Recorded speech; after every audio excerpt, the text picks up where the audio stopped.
नमस्कार, मैं हूं अशोक वर्मा। आप देख रहे हैं टीवी 20 न्यूज पर फटाफट खबरें। अपने अपने क्षेत्रों की फटाफट खबरें देखने के लिए बने रहिए हमारे साथ।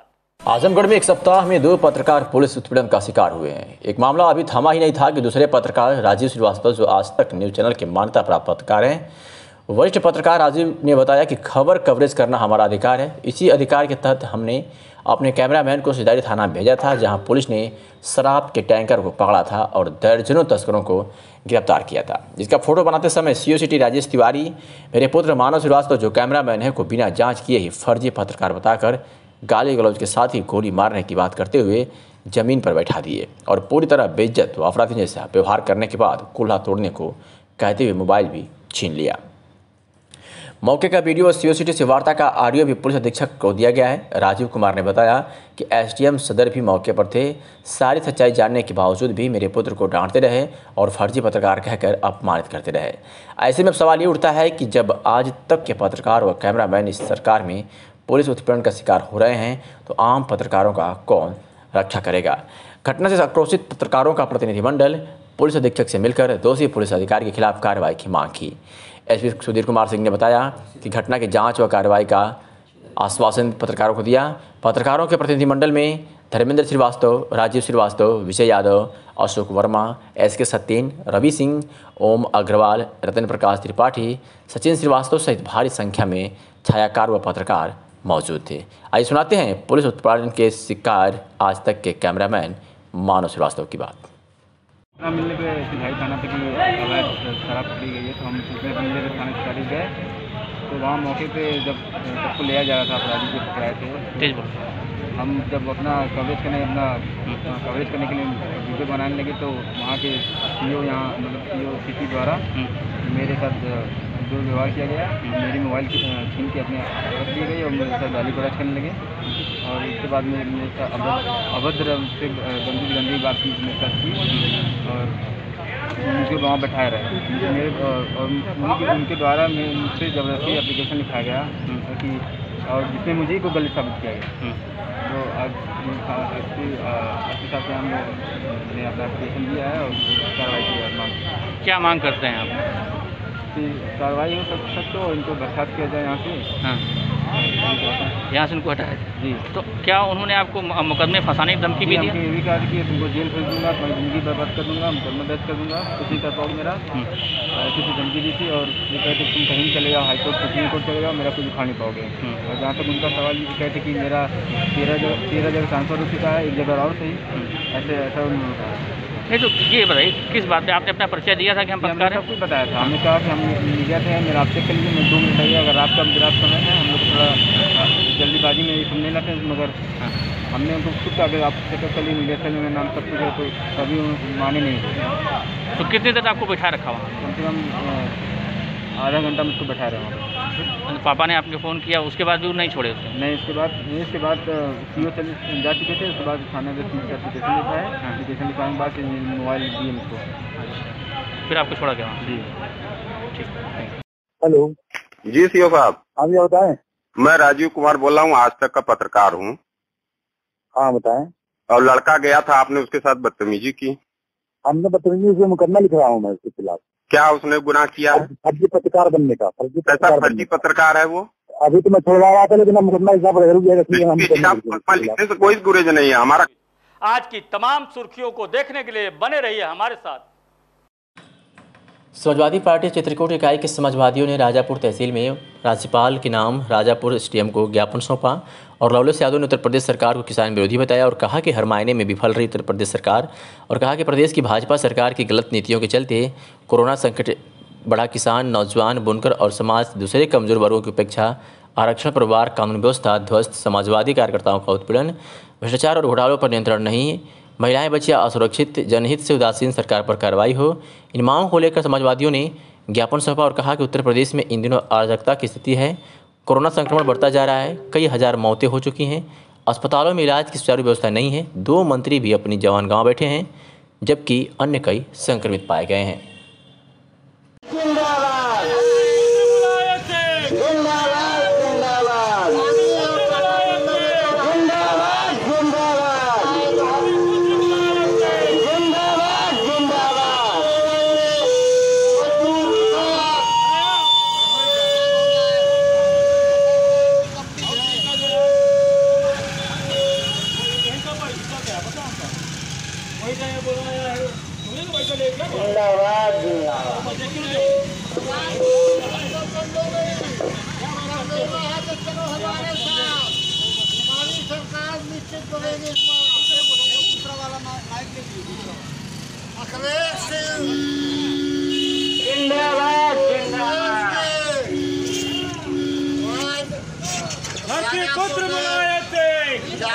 आज की तमाम सुर्खियों को देखने के लिए बने रहिए हमारे साथ।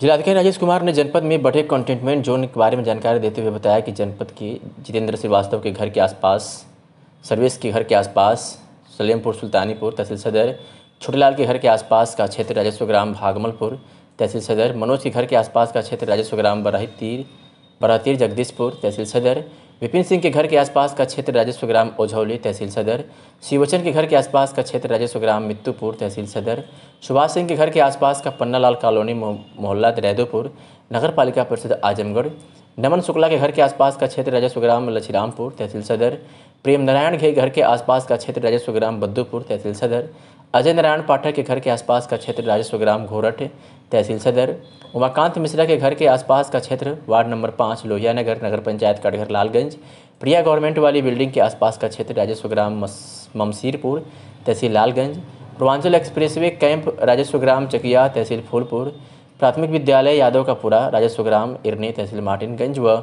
चौहान बस्ती राजस्व ग्राम बउआपार तहसील मार्टिनगंज का संपूर्ण क्षेत्र कंटेनमेंट जोन होगा। जिलाधिकारी ने कहा कि इन क्षेत्रों का कंटेनमेंट जोन प्रोटोकॉल का 100% अनुपालन सुनिश्चित किया जाएगा। आज की तमाम सुर्खियों को देखने के लिए बने रहिए हमारे साथ। समाजवादी पार्टी के राष्ट्रीय अध्यक्ष एवं पूर्व मुख्यमंत्री अखिलेश यादव के आह्वान पर समाजवादी पार्टी द्वारा तहसील सदर पर भाजपा सरकार की जनविरोधी नीतियों के खिलाफ जोरदार प्रदर्शन किया गया। समाजवादी पार्टी कार्यालय कलेक्ट्रेट कचहरी से समाजवादी पार्टी कार्यकर्ता पूर्व मंत्री दुर्गा प्रसाद यादव, पूर्व जिलाध्यक्ष अखिलेश यादव, पूर्व मंत्री चंद्रदेव राम यादव करेली के नेतृत्व में कोरोना के नाम हजारों करोड़ों के घोटाले, किसान, मजदूर, छात्र, व्यापारी, नौजवानों के साथ सरकार द्वारा किए जा रहे अत्याचार, उत्पीड़न, महंगाई, घोर भ्रष्टाचार, महिलाओं पर बढ़ रहे अत्याचार, उत्पीड़न, जर्जर कानून व्यवस्था के विरोध में नारेबाजी करते हुए तहसील पर पहुंचकर उप जिलाधिकारी को ज्ञापन सौंपा। प्रदर्शनकारी बोल मुलायम, हल्ला बोल, अखिलेश यादव जिंदाबाद, भ्रष्ट प्रशासन मुर्दाबाद का नारा लगाते हुए सपा के बैनर के झंडे लहरा रहे थे। राज्यपाल को संबोधित मांग पत्र में प्रदेश में बढ़ रही अराजकता, अपराध पर रोक लगाने, कोरोना के नाम पर जनता की गाढ़ी कमाई का पीपीई किट, वेंटिलेटर खरीद के नाम पर लूट खसोट बंद करने, कृषि आय को दोगुना करने का झूठा वायदा करके किसानों की फसल की लूट, नौकरियों को समाप्त करने, संविदा भर्ती के नाम पर बेरोजगारों को धोखा देने, शिक्षा व्यवस्था को समाप्त करके छात्रों के साथ धोखाधड़ी, बुनकरों, किसानों की बिजली बिल में बढ़ोतरी, फर्जी मुकदमों में फंसाने के प्रदेश सरकार की जनविरोधी नीतियों को रोकने की मांग की गई। आज की तमाम सुर्खियों को देखने के लिए बने रहिए हमारे साथ। जिले की स्वास्थ्य सेवाओं और सुविधाओं पर जिलाधिकारी राजेश कुमार की हमेशा निगाह रहती है। इसका असर अब सेवाओं पर भी दिखने लगा है। मरीज का फोन आने के 15 मिनट के अंदर एम्बुलेंस बताए स्थान पर पहुंच जाएगी। इस संबंध में एम्बुलेंस सेवा को निर्देशित किया गया कि मरीजों की सेवा और आपातकालीन परिस्थिति में एम्बुलेंस सेवा सदैव तत्पर रहे और समय पर गंतव्य स्थान पर पहुंचाना सुनिश्चित करे। जिला महिला अस्पताल में एम्बुलेंस सेवाओं की समीक्षा बैठक में एम्बुलेंस सेवा के जिले के तमाम अधिकारी और कर्मचारियों ने भाग लिया।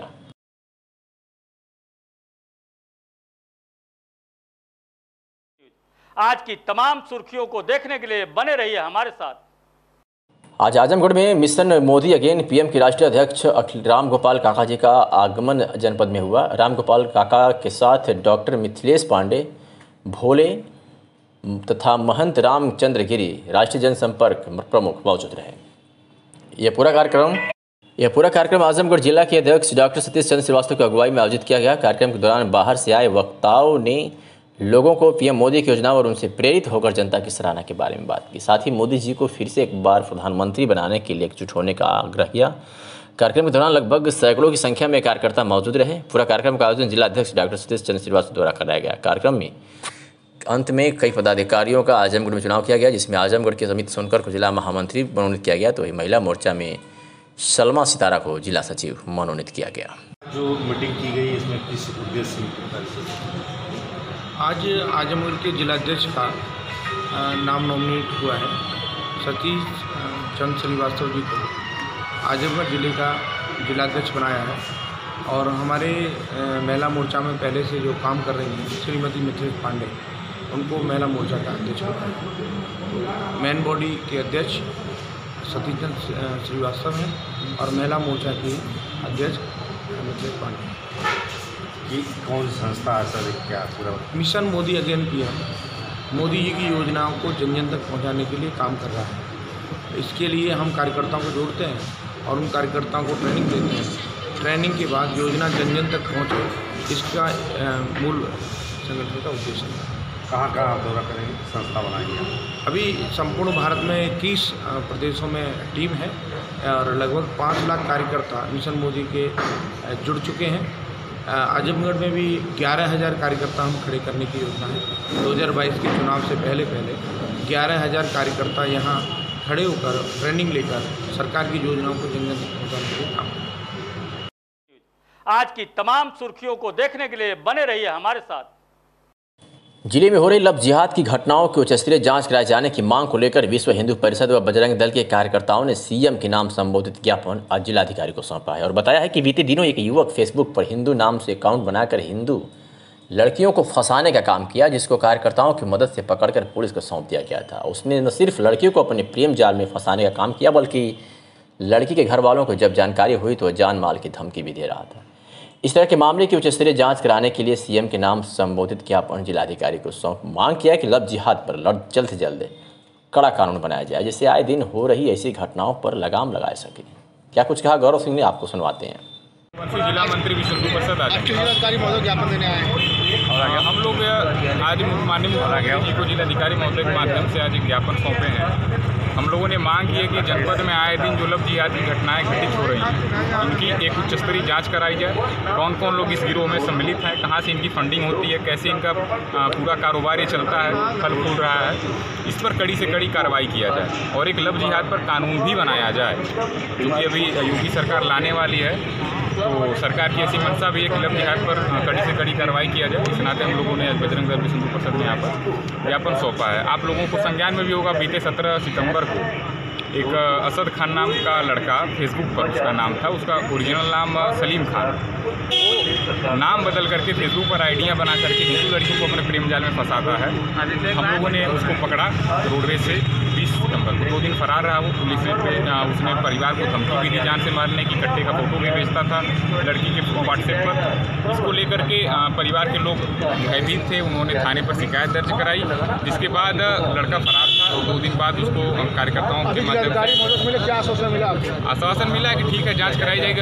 अभियोग पंजीकृत हो चुका है। माननीय पुलिस अधीक्षक महोदय को भी हम लोगों ने ज्ञापन दिया है, तो कार्रवाई का पूरा आश्वासन दिया गया है। सिधारी थाने का मामला है। हरबंसपुर का ये लड़का रहने वाला था और लड़की भी उधर की है, और तो इस नाते पूरा मामला बहुत बड़ा है। उस लड़के ने फेसबुक पर 30 हिंदू लड़कियों के नंबर और नाम भी फेसबुक पर उसने सार्वजनिक किए थे। तो कहाँ से इनके पास इतने सारे नाम आते हैं, ये जांच का विषय है कि एक लड़का 30 हिंदू लड़कियों को, और उसके 4 से 5 आइडियाँ हिंदू नामों से चल रही हैं। तो ये पूरा लग रहा है जैसे कि गिरोह के रूप में ये लोग कार्य कर रहे हैं, और ये जो कारोबार इनका चला ये बंद होना चाहिए, और इस पर हम लोग किसी भी स्तर।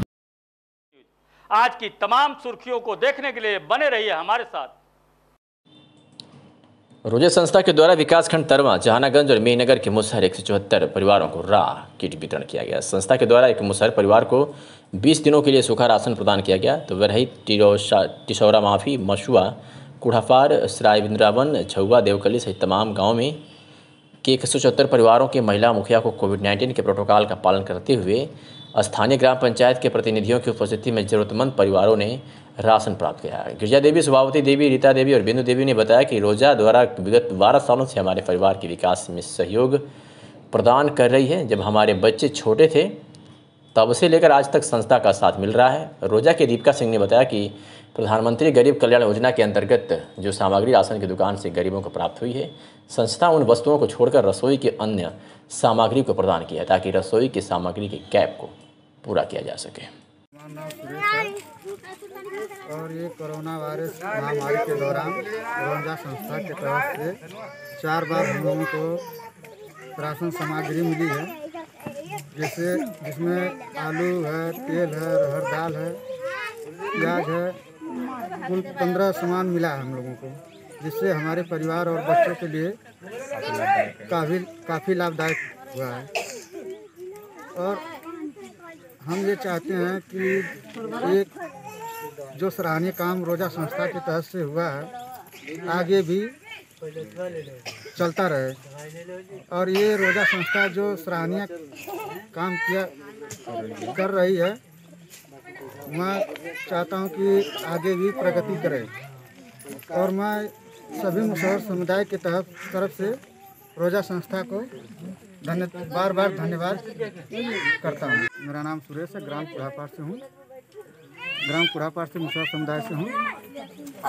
हम लोगों को महामारी, ये जो कोरोना वायरस महामारी के समय में रोजा संस्था के तहत जो हमको चार बार किट सामग्री मिली है, इससे हम लोगों को परिवार में काफ़ी लाभदायक सहाय हुई है।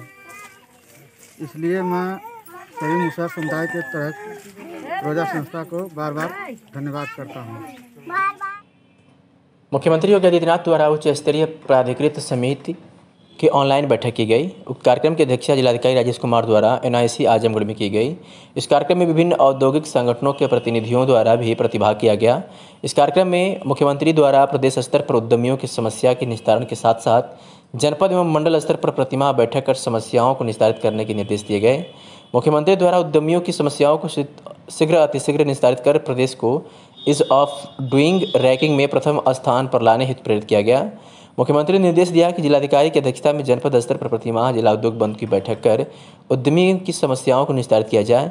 इस अवसर पर जिलाधिकारी राजेश कुमार, संयुक्त आयुक्त उद्योग रंजन चतुर्वेदी, उपायुक्त उद्योग प्रवीण कुमार मौर्य, रमेश सेठ, औद्योगिक सहकारी समिति के अध्यक्ष IMA के सदस्य मिथिलेश बर्नवाल तथा बोनकर सोसाइटी मुबारकपुर के सचिव इफ्तिकार अहमद उपस्थित रहे।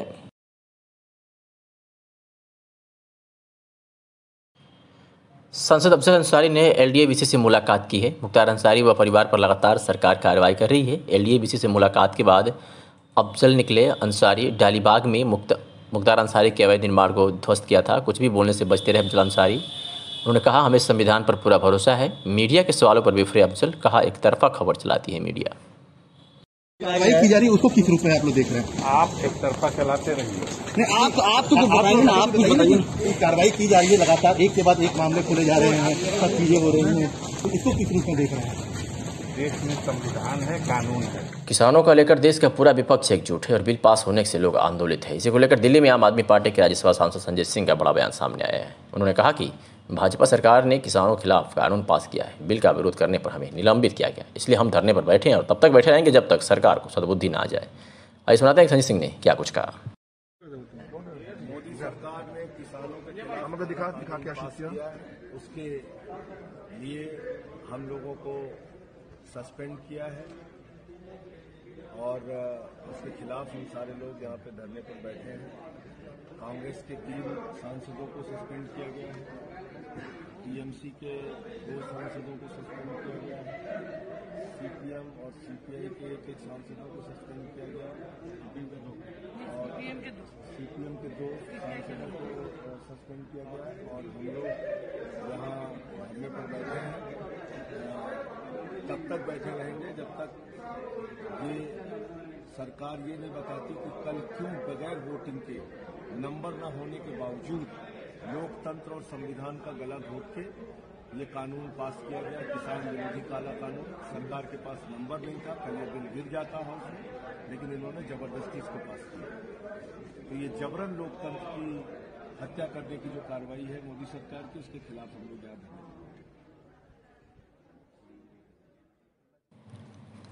ये खबर है आजमगढ़ जिले के जैनपुर कोतवाली थाना क्षेत्र की, जहां कोयला ढाबा के समीप गोरखपुर से लौट रहे जिला चकबंदी अधिकारी आजमगढ़ राजीव कमल को भीड़ ने मारपीट कर घायल कर दिया एवं उनका मोबाइल और उनके ड्राइवर का लाइसेंस कार्ड छीन लिया। इसके बाद मनबड़ों ने अधिकारी एवं ड्राइवर को मारपीट कर घायल कर दिया, साथ ही गाड़ी को बुरी तरह से तोड़कर क्षतिग्रस्त कर दिया। चकबंदी अधिकारी द्वारा कोतवाली में तहरीर दी गई है। बताया जा रहा है कि मुबारकपुर तिराहे के समीप चकबंदी अधिकारी के ड्राइवर राजकुमार किसी को धक्का मारकर भाग रहा था और धरने से लौट रहे समाजवादियों ने उन्हें दौड़ाकर पकड़ लिया और मारने पीटने लगे। इसी बीच भागते हुए एक ग्रामीण भी घायल हो गया। दोनों पक्षों को पुलिस अपने साथ जैनपुर कोतवाली ले गई और आगे की कार्रवाई में जुट गई है। दर्दनाक हादसा हुआ है जिले के सरायमीर थाना क्षेत्र के सेंटरवा खैरुद्दीनपुर के पास हेलीकॉप्टर दुर्घटना का शिकार हो गया। हादसे में हेलीकॉप्टर के एक पायलट की मौत हो गई है, जबकि दूसरा अभी लापता है। हादसे की सूचना पर आला अधिकारियों समेत पुलिस टीम मौके पर पहुंच गई है। राहत और बचाव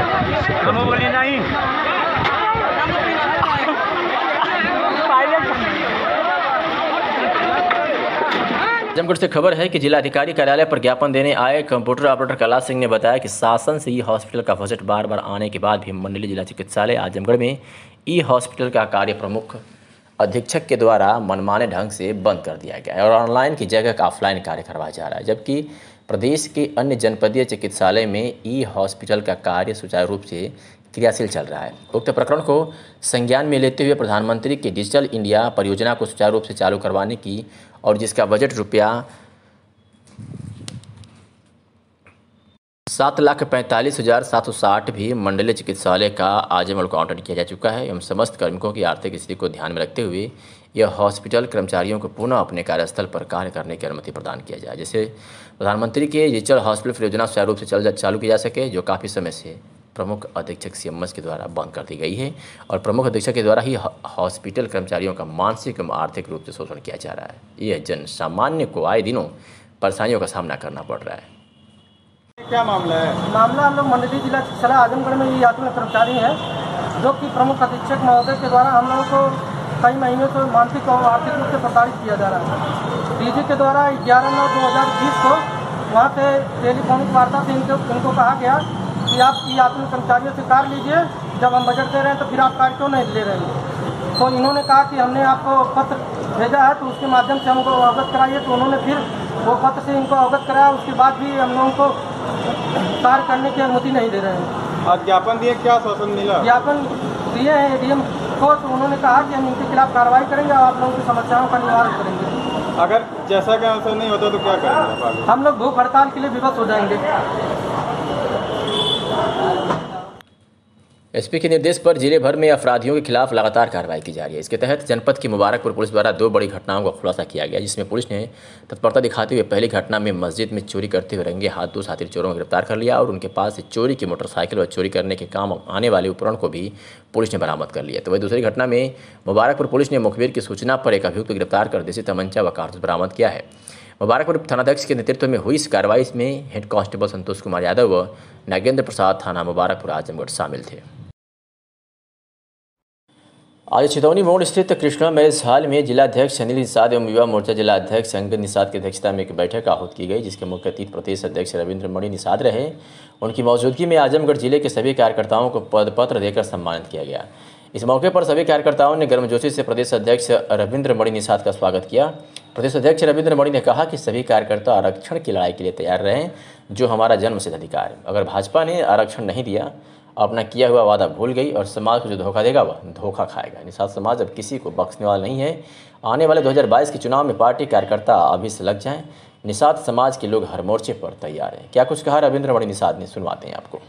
यह बताने के लिए आया हुआ हूँ कि सही बात की जानकारी आज भाजपा के सभी उन नेताओं को है जिन्होंने हमारी लड़ाई को लड़ा है और हमारे लिए आवाज़ उठाया है। मैं तो धन्यवाद देना चाहूँगा माननीय मुख्यमंत्री जी को कि जिन्होंने सदन में भी बड़ी ऊंची आवाज़ में आवाज़ उठाया, बोला था कि हम मछुआरों के हक की लड़ाई लड़ेंगे, मछुआरों को उनका आरक्षण मिलना चाहिए, आरक्षण के हकदार हैं।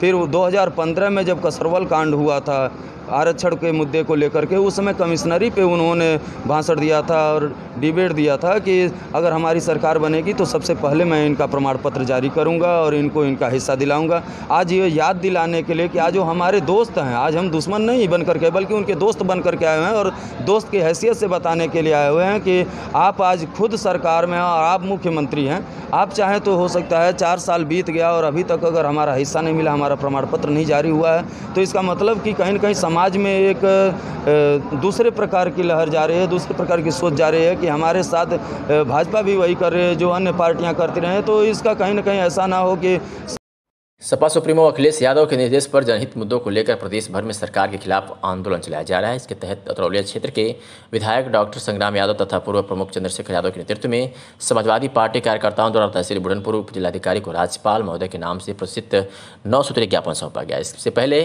विधायक डॉक्टर संग्राम यादव तथा पूर्व प्रमुख चंद्रशेखर यादव के नेतृत्व में हल्ला बोल तथा किसान बिल वापस लो का नारा लगाते हुए सपा कार्यकर्ताओं का जुलूस तहसील मुख्यालय पर पहुंचा। आइए सुनाते हैं कि संग्राम यादव विधायक अतरौलिया ने क्या कुछ कहा। समाजवादी पार्टी के राष्ट्रीय अध्यक्ष श्री अखिलेश यादव जी के निर्देश पर आज उत्तर प्रदेश के सारे तहसील मुख्यालय पर उत्तर प्रदेश की गिरती हुई कानून व्यवस्था, किसानों की लूट, नौजवानों के साथ बर्बर अत्याचार, निजीकरण, कृषि अध्यादेश और जो विकराल रूप लेते जा रही है बेरोजगारी, और इन सारे सवालों पर आज उत्तर प्रदेश की तहसील मुख्यालयों पर समाजवादी पार्टी का नौजवान और समाजवादी पार्टी के साथी इनकलाबी नारे मुलायम सिंह यादव जिंदाबाद, अखिलेश यादव जिंदाबाद के नारे के साथ आज तहसील मुख्यालयों पर हमने प्रदर्शन करके सरकार को आगाह किया है। हमने सरकार को आगाह करने का काम किया है कि सरकार समय रहते हुए चेत जाए। आज देश की जो विकास दर है वो माइनस में पहुंच गई है। लाख प्रयास के बावजूद नौजवानों को कहीं रोजगार नहीं मिल रहा है। नौजवान दर दर की ठोकरें खा रहा है और एक तरफ सरकार इस तरह से मस्त मौले अंदाज में है कि लगातार विपक्ष को आगाह करने के बावजूद भी लगातार विपक्ष को नज़रअंदाज करके सरकार काला कानून थोपने का काम कर रही है। अभी आपने देखा होगा कि 5 साल की जो संविदा भर्ती के नाम पर एक ऐसा कानून लाने का सरकार ने काम किया कि बड़ी मशक्क़त के बाद नौजवान किसी तरह से नौकरी पाता है और नौकरी के बाद उसे जो 5 साल के अंदर संविदा पे रखने का काम करने जा रही थी सरकार, एक तरह से हमारा पढ़ा लिखा नौजवान जो है वो नौजवान हमारा बधुआ मजदूर हो जाएगा। सरकार एक सामंतीवादी व्यवस्था ला करके सरकार एक तरह से नौजवानों को बधुआ मजदूर बना करके सरकार इस तरह से कानून ला करके उत्तर प्रदेश के नौजवानों को दबाना चाहती है। तो प्रदेश के मुख्यमंत्री तो डिप्टी सीएम तो कह रहे हैं कि वो संविदा कर्मचारी होगा। नौजवानों के दबाव के आगे जब आपने देखा होगा कि प्रधानमंत्री का जन्मदिन था, कोई ऐलान नहीं था, नौजवान अपने हाथों में तख्ती लेकर के, इंकलाबी नारों के लेकर के, मसाल लेकर के सड़कों पर निकला। करोड़ों की तादाद में उत्तर प्रदेश की सड़कों पर निकला और उन्होंने भारत के प्रधानमंत्री उत्तर प्रदेश के मुख्यमंत्री योगी आदित्यनाथ से कहा कि बहुत ढोंग और पाखंड हो चुका है, अब उत्तर प्रदेश का नौजवान इस ढोंग और पाखंड में फंसने वाला नहीं है। आप बताइए आपने कितने रोजगार सृजन किया। आज आप देश की सबसे बड़ी रेलवे आज उसको आपने निजी हाथों में सौंप दिया। आप बिजली विभाग को निजी हाथों में सौंप दिया। आप उत्तर प्रदेश की सारी नौकरियों को संविदा के हाथों में सौंप दिया। आप जो कुछ बचा था, किसान प्रधान देश था उत्तर प्रदेश और हिंदुस्तान, आज खेती को आप कल जो कृषि अध्यादेश को तानाशाही रास्ते पर ला करके देश की राज्यसभा में पास कराने का काम किए, लोकसभा में अनैतिक तरीके से पास कराने का काम किए। किसान अपने खेत में ही खेतिहर मजदूर हो जाएगा। वो किसानों को बर्बाद करने पे तुले हैं, नौजवानों को बर्बाद करने पे तुले हैं। वो हिंदू मुसलमानों को बांट करके, आपने देखा होगा कि जब कोरोना आया था, इसी मीडिया का सहारा लेकर के भारतीय जनता पार्टी ने कहा कि जमात के लोगों ने कोरोना पैदा कर दिया। जमात के लोग, आज मैं आपके मीडिया चैनल के माध्यम से पूछना चाहता हूं कि आप बताइए कितने जमात के लोग आज कोरोना पॉजिटिव हैं। ही नहीं था कि दूसरे पत्रकार राजीव श्रीवास्तव जो आज तक व एएनआई एजेंसी के ख्याति प्राप्त रिपोर्टर हैं और उत्तर प्रदेश शासन से आज तक न्यूज़ चैनल के मान्यता प्राप्त पत्रकार हैं। वरिष्ठ पत्रकार राजीव ने बताया कि खबर कवरेज करना हमारा अधिकार है। इसी अधिकार के तहत हमने अपने कैमरामैन को सिदारी थाना भेजा था, जहां पुलिस ने शराब के टैंकर को पकड़ा था और दर्जनों तस्करों को गिरफ्तार किया था, जिसका फोटो बनाते समय सीओ सिटी राजेश तिवारी मेरे पुत्र मानव श्रीवास्तव जो कैमरामैन है को बिना जांच किए ही फर्जी पत्रकार बताकर गाली गलौज के साथ ही गोली मारने की बात करते हुए जमीन पर बैठा दिए और पूरी तरह बेइज्जत व अपराधी जैसा व्यवहार करने के बाद कुल्हा तोड़ने को कहते हुए मोबाइल भी छीन लिया। मौके का वीडियो और सीओ सिटी से वार्ता का ऑडियो भी पुलिस अधीक्षक को दिया गया है। राजीव कुमार ने बताया कि एसडीएम सदर भी मौके पर थे। सारी सच्चाई जानने के बावजूद भी मेरे पुत्र को डांटते रहे और फर्जी पत्रकार कहकर अपमानित करते रहे। ऐसे में अब सवाल ये उठता है कि जब आज तक वह एएनआई के पत्रकार व कैमरामैन इस सरकार में पुलिस उत्पीड़न का शिकार हो रहे हैं, तो आम पत्रकारों का कौन रक्षा करेगा। घटना से आक्रोशित पत्रकारों का प्रतिनिधिमंडल पुलिस अधीक्षक से मिलकर दोषी पुलिस अधिकारी के खिलाफ कार्रवाई की मांग की। एसपी सुधीर कुमार सिंह ने बताया कि घटना की जांच व कार्रवाई का आश्वासन पत्रकारों को दिया। पत्रकारों के प्रतिनिधिमंडल में धर्मेंद्र श्रीवास्तव, राजीव श्रीवास्तव, विजय यादव, अशोक वर्मा, SK सत्येन, रवि सिंह, ओम अग्रवाल, रतन प्रकाश त्रिपाठी, सचिन श्रीवास्तव सहित भारी संख्या में छायाकार व पत्रकार मौजूद थे। आइए सुनाते हैं पुलिस उत्पादन के शिकार आज तक के कैमरामैन मानव श्रीवास्तव की बात। मिलने पे सिंघाई थाना पे की अवैध शराब पकड़ी गई है, तो हम सूचना पर मिलने थाने अधिकारी गए, तो वहाँ मौके पे जब सबको लिया जा रहा था, अपराधी जो पकड़ाए थे, हम जब अपना कवरेज करने के लिए वीडियो बनाने लगे, तो वहाँ के CEO यहाँ मतलब CEO सिटी द्वारा मेरे साथ जो व्यवहार किया गया, मेरी मोबाइल छीन के अपने रख दी गई और मेरे साथ गाली गलौज करने लगे। और उसके बाद में मेरे साथ अभद्र से गंदी बात मेरे साथ की और मुझे वहाँ बैठाया रहे मेरे और उनके द्वारा मुझसे ज़बरदस्ती एप्लीकेशन लिखाया गया कि और जिसमें मुझे को गलत साबित किया गया। तो आज साहब से हमने अपना एप्लीकेशन दिया है और कार्रवाई की मांग। क्या मांग करते हैं आप? कि कार्रवाई हो सकते हो, इनको बर्खास्त किया जाए यहाँ से। हाँ, यहाँ से उनको हटाया जी। तो क्या उन्होंने आपको मुकदमे फंसाने की धमकी भी दी? ये भी कहा कि तुमको जेल भेज दूँगा, तुम्हारी ज़िंदगी बर्बाद कर दूँगा, मुकदमा दर्ज कर दूँगा, कुछ नहीं कर पाओगे मेरा। किसी धमकी दी थी और ये कहते तुम कहीं चले जाओ, हाईकोर्ट सुप्रीम कोर्ट चले जाओ, मेरा कुछ उखाड़ नहीं पाओगे। और जहाँ तक उनका सवाल ये कहते कि मेरा 13 जगह ट्रांसफ़र हो चुका है, एक जगह और सही, ऐसा उन्होंने कहा।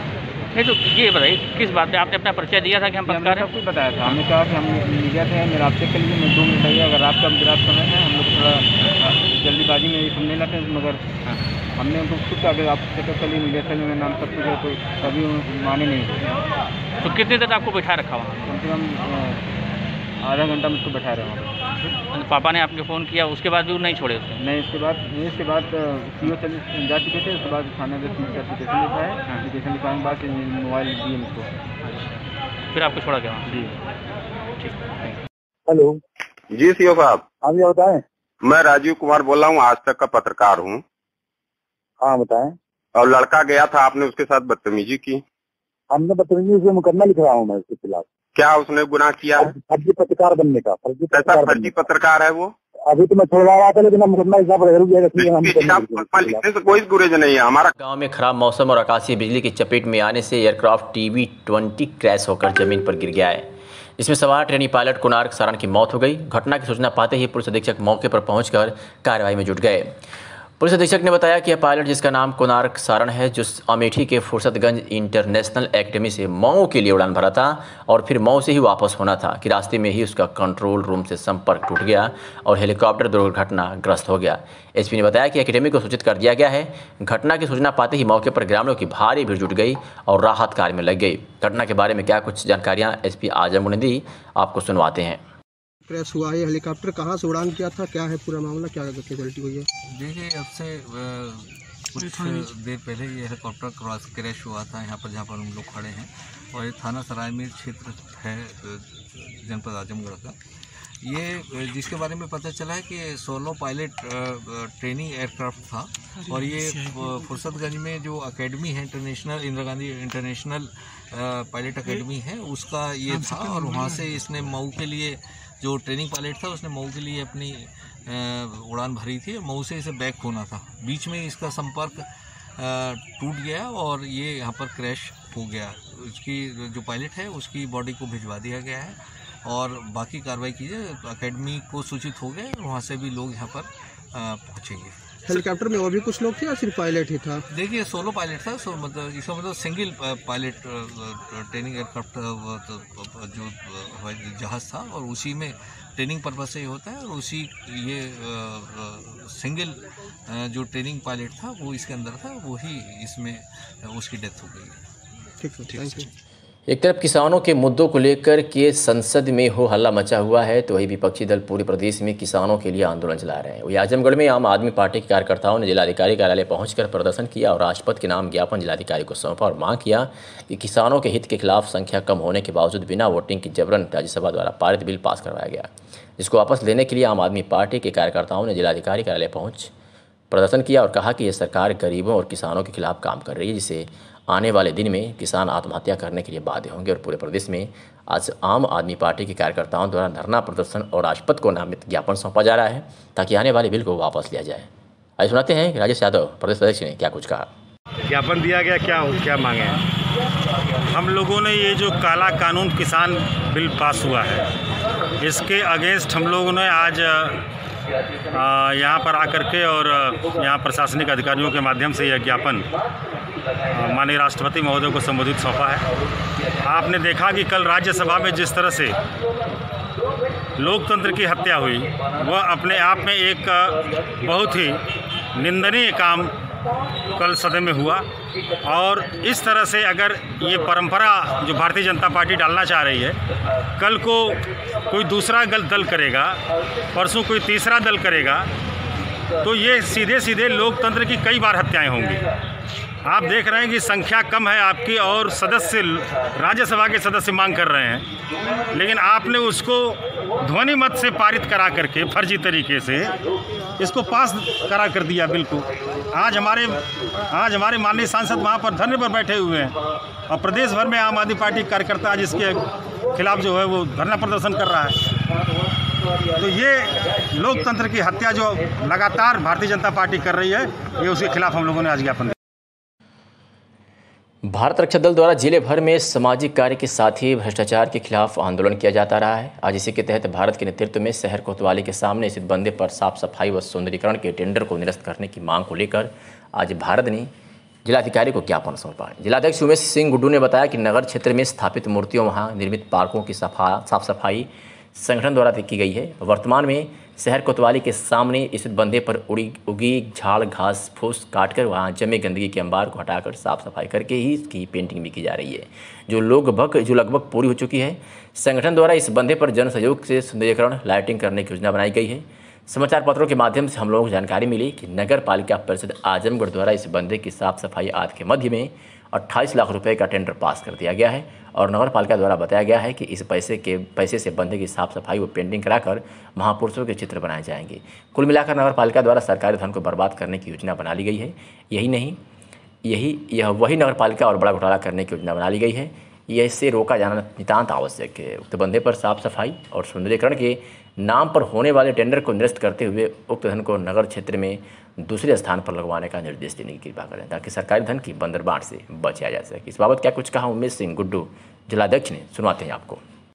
आप लोग विगत कई महीनों से देख रहे हैं कि भारत रक्षा दल परिवार जो है पूरे नगर की सर सफाई, महापुरुषों की मूर्तियों की सर सफाई, सारा कार्यक्रम भारत रक्षा दल संभाले हुए है।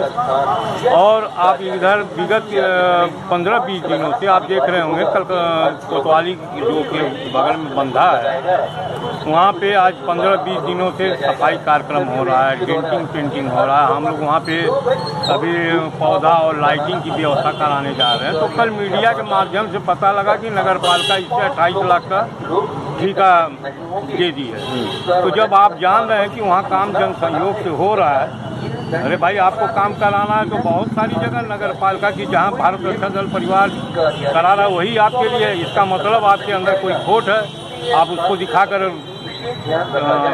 कमाना चाहते हैं। तो वही हम लोगों ने अधिकारियों से अनुरोध किया है कि भाई आपको कराना और कराएं, वहाँ जो भारत रक्षा दल जन सहयोग से कर रहा है। आपने यहाँ ज्ञापन दिया तो डीएम साहब ने क्या आश्वासना दी?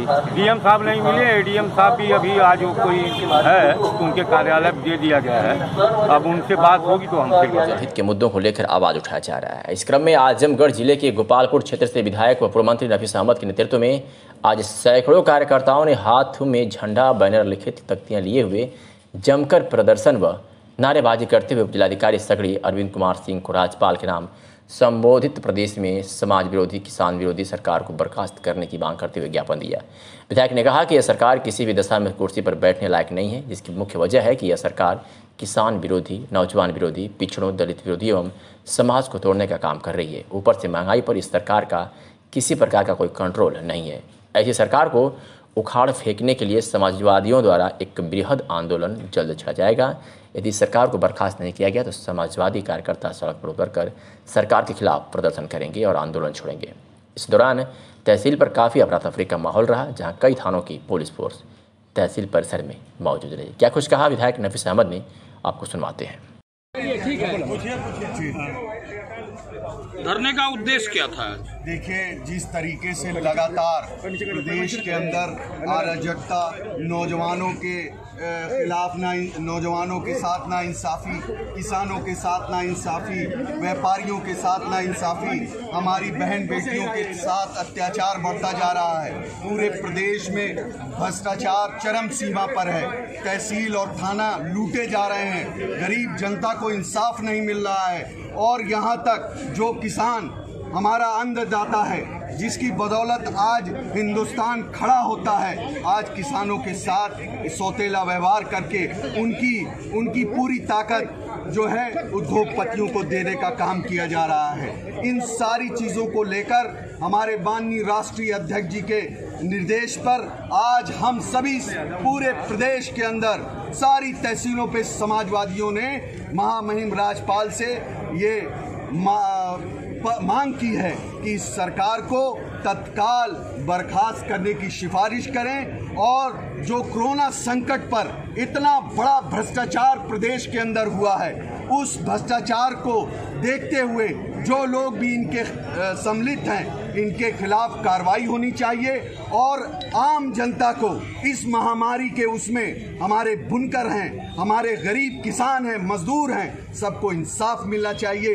इसी सारी चीज़ों को लेकर आज हम लोग यहाँ पर सगड़ी विधानसभा, गोपालपुर विधानसभा के तमाम हमारे नेता, हमारे कार्यकर्ता साथी इकट्ठा होकर महामहिम राज्यपाल जी को अपना ज्ञापन देने का काम किए हैं और इस उम्मीद के साथ कि हमारा ज्ञापन उन तक पहुंचेगा और महामहिम राज्यपाल इन सारी बातों को संज्ञान में लेकर केंद्र सरकार से सिफारिश करेंगी कि ये भ्रष्टाचारी, ये नौजवान विरोधी, कर्मचारी विरोधी, किसान विरोधी सरकार को बर्खास्त किया जाए। अगर ऐसा नहीं होता तो अगर ऐसा नहीं होता तो पार्टी क्या करेगी? समाजवादी पार्टी का इतिहास रहा है कि हम लोग आंदोलन करेंगे, सड़क से लेकर सदन तक, नौजवानों, किसानों, गरीबों, दलितों, पिछड़ों, मुसलमानों की लड़ाई लड़ने का काम करेंगे, उनको इंसाफ दिलाने का काम करेंगे।